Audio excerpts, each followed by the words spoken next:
In our last lesson, we explored the account of Jesus appearing to the disciples on their way out of Jerusalem to Emmaus. And we've seen how happy Jesus' friends were when they realised that he had risen.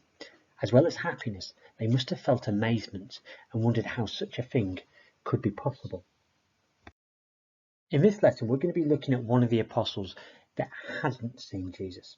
And we're going to be looking at Thomas and we're exploring the reasons for his doubt.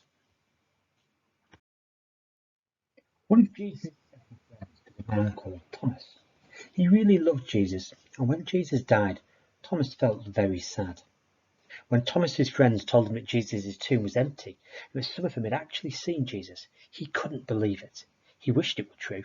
He really missed Jesus, but he felt that such a thing wasn't possible. How could someone who'd just died be alive again? It just didn't make sense.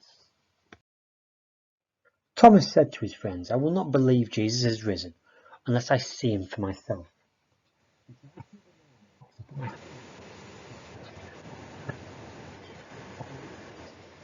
Explained Thomas.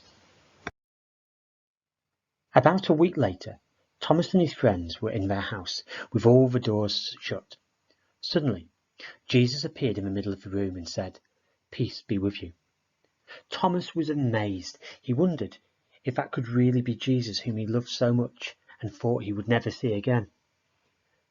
Jesus came to Thomas and spoke to him. "Why do you doubt, Thomas? Can you see the marks on my hands from the nails on the cross? Believe that it is me." Then Thomas realized that it really was Jesus and that he had risen to new life. He cried out, "Jesus, my Lord and my God, I do believe." Jesus replied, "You believe because you have seen me. Blessed are those who have not seen me, and yet they believe in me." The story of doubting Thomas is possibly one of the most famous biblical tales of this period. And we can see in front of us some of the images that painters have depicted of the scene where Thomas places his fingers into the wounds of the risen Christ. Jesus told Thomas, "You believe because you have seen me. Blessed are those who have not seen me, and yet they believe." What do you think these words mean for us as Christians? And when do you think these words might help us most of all? Pause the video. I want you to think about those two questions. What do these words mean for us as Christians? And when would these words help us most of all? Join me once you've got some ideas. Now, for your independent activity, I want you to imagine that you are Thomas. And the first thing I want you to do is to create a definition for the word doubt. So what does that word mean?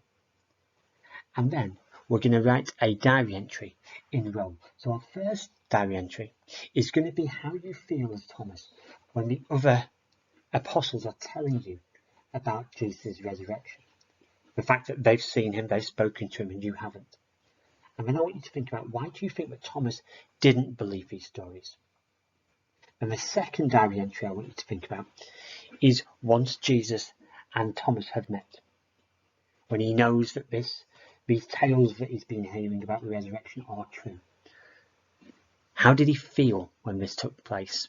So I want you to write down those two diary entries. And I look forward to seeing your work. Good luck.